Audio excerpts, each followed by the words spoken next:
한 번 더 고백합시다. 참 아름다우십니다. 네, 오늘 평소와 하지 않는 그런 복장을 하고 계신데 너무나 아름다운 것 같습니다. 저와 여러분 모두가 복음을 위해서 또 하나님의 영광을 위해서 이 자리에 모인 것을 믿습니다. 성경에 보면 또 우리가 흔히 잘 쓰는 말이 있죠. 심은 대로 거둔다. 결실을 맺기 위해서는 반드시 어떠한 노력이 있어야 한다는 것입니다. 오늘 우리가 읽은 이 본문을 보면 시편 126편에서 가장 중요한 구절은 3절이라고 할 수 있습니다. 여기서 시편 기자는 기쁘도다, 기쁘도다라고 고백합니다.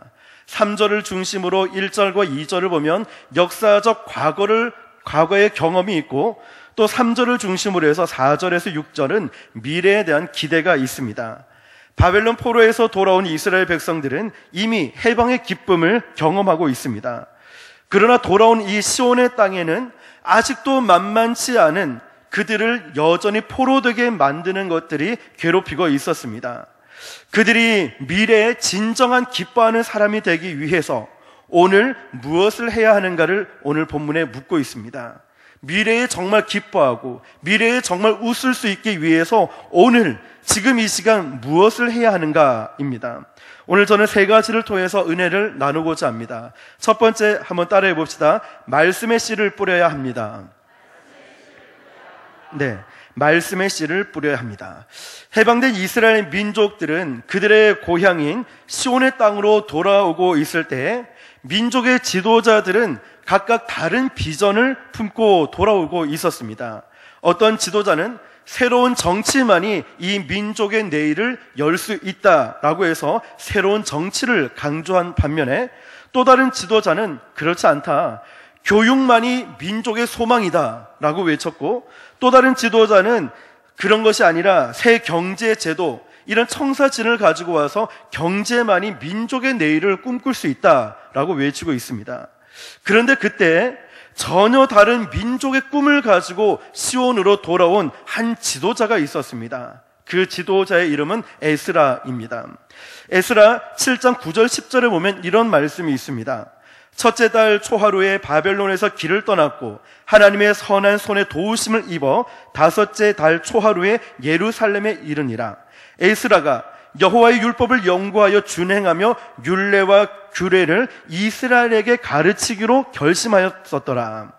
다시 말하면 다른 지도자들은 경제, 정치, 교육을 이야기하고 있었지만 에스라만큼은 여호와의 율법, 즉 하나님의 말씀의 씨를 자기의 본향의 땅 이스라엘 백성에게 뿌리기로 결심하고 있습니다.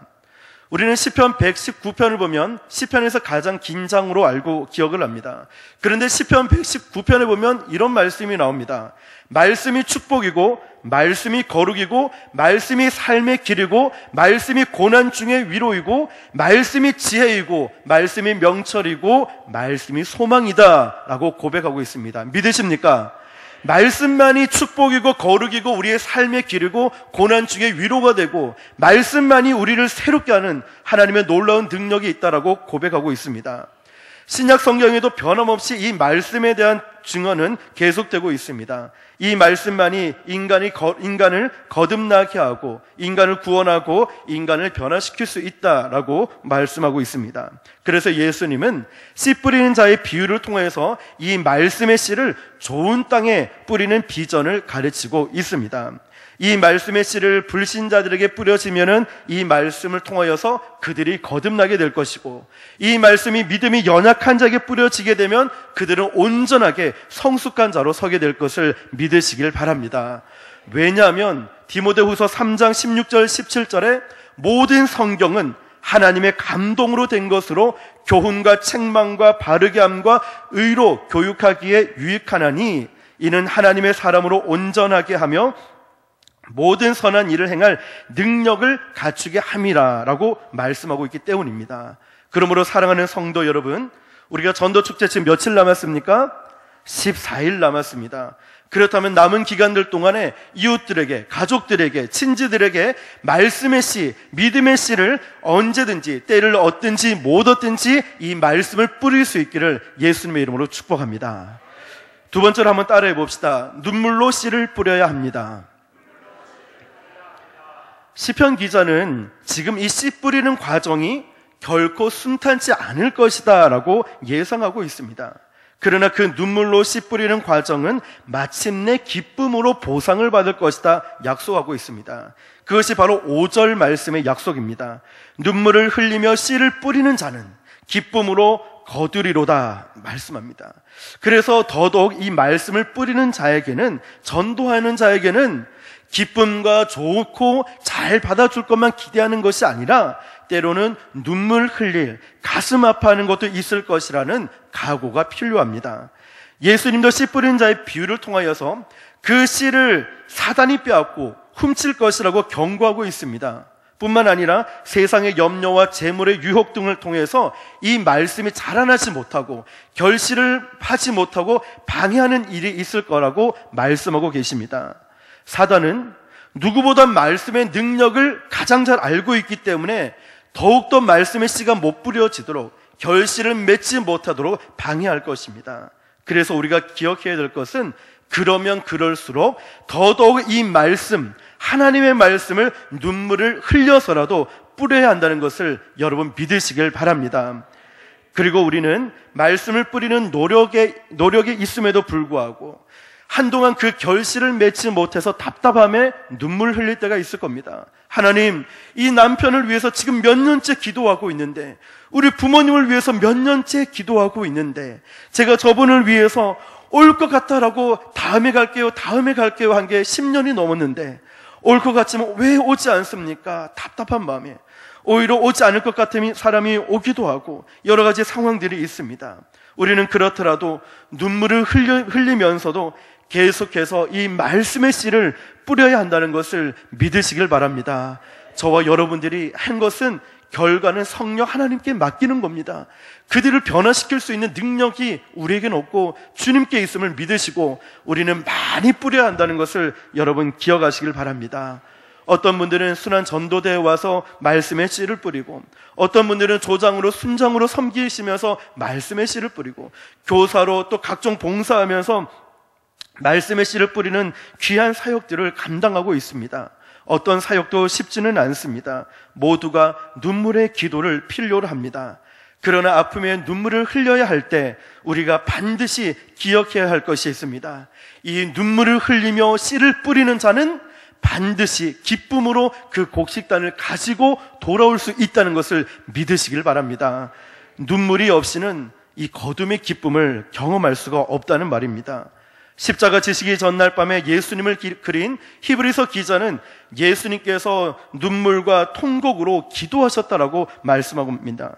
히브리서 5장 7절에 그는 육체에 계실 때 자기를 죽음에서 능히 구원하실 이에게 심한 통곡과 눈물로 간구와 소원을 올렸고 기도하셨습니다. 그런데 예수님께서 그 통곡과 눈물, 이렇게 애통함이 있었지만 무엇이 예수님이 견딜 수 있게 만들었을까? 무엇 때문에 통곡과 눈물의 기도가 있었는데 견딜 수 있었을까? 그 해답은 요한복음 12장 24절에 대답이 나옵니다. 내가 진실로 진실로 너희에게 이르노니 한 알의 밀이 땅에 떨어져 죽지 아니하면 한 알 그대로 있고 죽으면 많은 열매를 맺느니라. 우리 주님께서는 많은 영혼의 열매의 추수 비전, 그 영혼이 구원받고 세상이 구원받을 것을 바라보시면서 예수님의 십자가의 눈물과 고통을 기쁨으로 견딜 수 있게 된 것입니다. 그래서 눈물이 필요한 것입니다. 지금은 눈물 흘릴지라도 결국에 기쁨으로 그 곡식단을 가져올 것을 믿음으로 바라보시고 많이 뿌리고 그 눈물의 기도로 나아갈 수 있길 예수님의 이름으로 축복합니다. 마지막 세 번째로 한번 따라해 봅시다. 기도하며 거둠의 때를 기다려야 합니다. 이미 말씀의 씨를 뿌리는 자들이 흘려야 할 눈물에 대한 경고를 받았습니다. 그러나 우리가 이 눈물을 흘릴 때 잘 견디기 위해서는 바로 눈물로 이 씨를 뿌리는 시간에 곡식단을 바라보는 비전의 중요성을 알고 있어야 됩니다. 여러분들이 때를 어떤지 복음을 증거하고 가정에서, 직장에서, 학교에서 복음을 전하는 이 시간들이 결코 헛된 시간이 아니라는 것 믿으시길 바랍니다. 여러분이 복음을 증거하는 건 우리 교회 또 이거 하냐? 어쩌면 부담감이 있을 수 있습니다. 그러나 그것은 거룩한 부담감입니다. 그 거룩한 부담을 갖고 순종함으로 나아갈 때 마침내 가족도 구원받고 마침내 부모님도 구원받고 마침내 이웃들이 구원받는 역사가 하나님의 능력으로 일어나게 됨을 믿으시길 바랍니다. 6절에 보니까 울며 씨를 뿌리러 나가는 자는 반드시 기쁨으로 그 곡식단을 가지고 돌아오리라 말씀하고 있습니다. 바로 이 비전을 갖고 있기 때문에 우리는 기도하며 눈물을 흘릴지라도 이 말씀의 씨를 뿌릴 수 있게 되는 것입니다. 바로 비전을 갖는 겁니다. 우리 교회 5월 1일 날 어떤 비전을 갖습니까? 몇 명을 초청합니까? 몇 명을 결신합니까? 몇 명을 알곡을 목표합니까? 그렇습니다. 1000명을 초청되게 해 주십시오 라는 비전을 갖고 300명의 결신자가 오게 해 주십시오. 그리고 100명이 정착할 수 있는 은혜를 부어달라고 우리는 바라보는 것입니다. 작년에 깜짝 놀라지 않았습니까? 깜놀. 여러분, 작년에 1000명을 초청을 우리가 기도했지만 몇 명 온지 기억하십니까? 1080명. 모두가 놀라지 않았습니까? 놀랬고 기뻐하는 이유가 무엇입니까? 같은 마음을 갖고 같은 비전을 품고 있었기 때문입니다. 여러분, 저와 여러분들이 한 사람도 구경꾼이 없길 바랍니다. 우리 모두가 같은 마음을 품고 말씀의 씨를 뿌릴 수 있기를 축복합니다. 그들에게 전도하고 기다리는 시간은 낭비하는 시간이 절대 아니었습니다. 오늘 본문의 배경을 이루는 팔레스타인의 이 땅을 보면 농산물의 수확이 결코 쉬운 땅이 아니었습니다. 팔레스타인의 남쪽에는 네게브 사막은 특히 황량하기만 합니다. 그러나 여름에 건기가 지나서 우기가 되었을 때 사막에 비가 내리기 시작하면 한순간에 이 사막은 장미처럼 피어나고 아름다운 생명이 춤추기 시작하는 것입니다. 4절은 그 희망을 노래하고 있습니다. 여호와께서 우리를 위하여 큰 일을 행하셨으니 우리는 기쁘도다. 할렐루야. 하나님께서 우리에게 놀라운 일을 행하실 것을 믿으시길 바랍니다. 우리는 할 수 없지만 주님은 하실 수 있고 그 주님이 나와 함께 하신다면 우리는 할 수 있음을 믿으시길 바랍니다. 여러분 4절 말씀을 같이 한번 읽어보겠습니다. 4절 시작. 여호와께서 우리를 위하여 큰 일을 행하셨으니 우리는 기쁘도다. 할렐루야. 마침내 순종하는 저와 여러분을 통하여 믿음으로 나아가는 저와 여러분을 통하여 하나님께서 우리를 위하여 큰 일을 행하실 것을 여러분 믿으시길 바랍니다. 그래서 우리는 마침내 우와, 나는 할 수 없고 우리가 이렇게 연약한데 주님이 하셨구나, 주님이 하셨구나. 우리는 기뻐하며 하나님을 찬양할 수 있게 되는 줄 믿으시길 바랍니다. 바로 우리는 이런 추수의 비전, 열매 맺는 비전을 갖고 있어야 됩니다. 풍성한 결실을 바라보고 5월 1일 날 기적이 일어날 것을 기대함으로 바라보고 와, 1000명을 초청했는데 1000명도 훨씬 넘게 왔네. 300명 결신을 목표로 기도했는데 300명이 훨씬 넘게 결신을 했네. 100명 정착을 목표로 기도했는데 100명이 뭐야, 300명이 다 결신해버렸네. 이러면서 우리 모두가 하나님을 찬양하고 우리 교회의 기쁨이 넘쳐나고 무엇보다 하나님께 많은 영광 올려드리는 기적이 나타나는 새생명 전도 축제가 될 수 있길 바랍니다. 그러므로 우리는 끊임없이 이 복음을 증거해야 됩니다. 우리가 이 복음을 증거하고 씨 뿌린 자들만이 풍성한 결실을 맺게 될 것입니다. 우리 모두가 이것을 기억하시면서 그래서 사도 바울은 이렇게 가르치고 있습니다. 갈라디아서 6장 9절에 우리가 선을 행하되 낙심하지 말지니 포기하지 아니하면 때가 이름에 거두리라. 할렐루야. 5월 1일에 위대한 기적을 준비하는 위대한 시간이 될 수 있길 바랍니다. 오늘 저와 여러분들이 같은 마음을 품고 그 마음은 예수 그리스도의 마음을 품고 예수님이 이 땅에 복음을 증거하러 오셨던 것처럼 저와 여러분이 우리 순복음 안락교회가 오직 복음을 위해 살아가는 존재하는 우리 교회와 저와 여러분 되시기를 예수님의 이름으로 축원합니다.